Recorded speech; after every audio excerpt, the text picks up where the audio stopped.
Brooklyn Park police call fights at city parks this month a complex situation. On the night of June 9th, police had to respond to River Park, where several hundred teens had gathered and numerous fights broke out.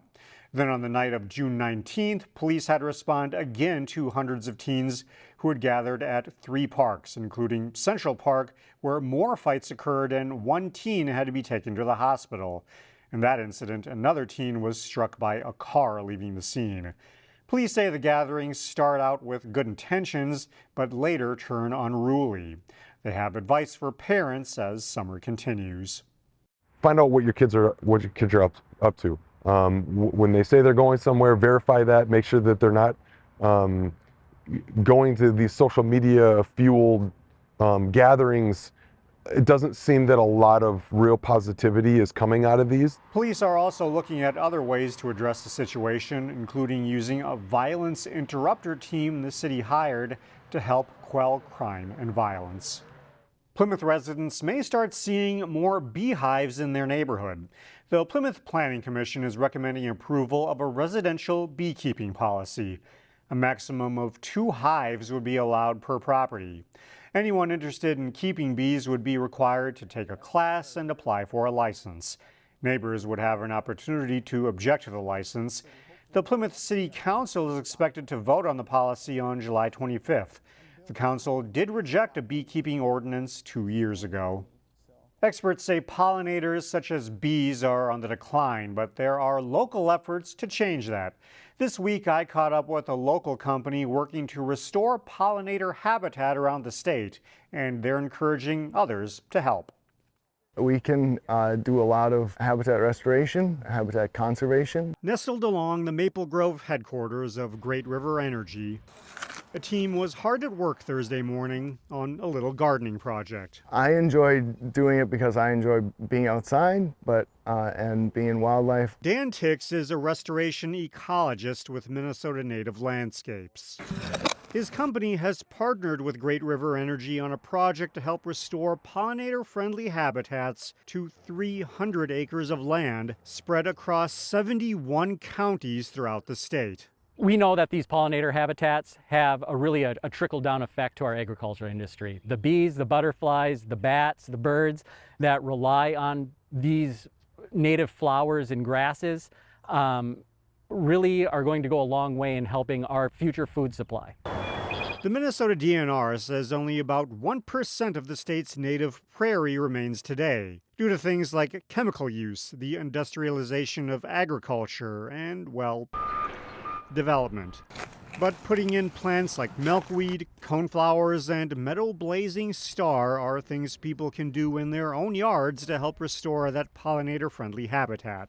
If you're going to do these plantings, it's best to use a lot of different species, 5, 6 different species, to mix it up and to make sure there's blooming all year long for the pollinators to get food sources all year long. A little effort can go a long way to helping support a healthy ecosystem that benefits bees, butterflies, and ultimately us. It will not look great to start out with, but as the growing seasons continue, you're going to see some serious improvements. Changes are coming to a crystal food shelf. As Sarah Allen reports, it's an attempt to improve the visitor experience and become Super Shelf certified.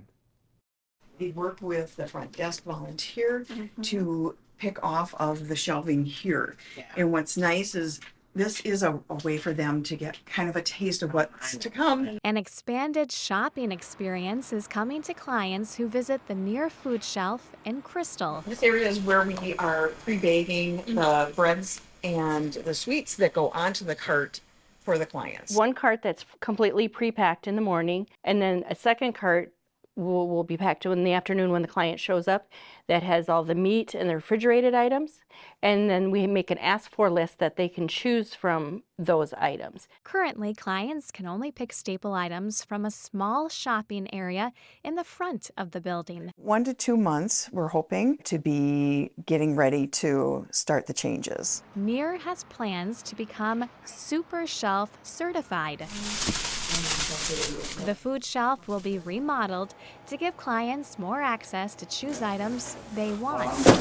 Once the remodel happens, all of these pre-packed shopping carts will be gone, and clients will be able to come into the warehouse and pick their own items. Transforming the warehouse into a place clients can shop will mean creating a new exit and changing the layout, putting healthier foods first. So there'll be a flow for them to follow and signage to let them know how much of each that they can, take from these different items.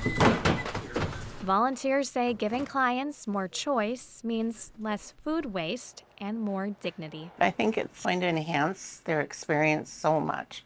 Being able to choose what they want and not having it packed for them. In Crystal, Sarah Allen, CCX News. Food shelf workers say the remodel is expected to be complete this fall.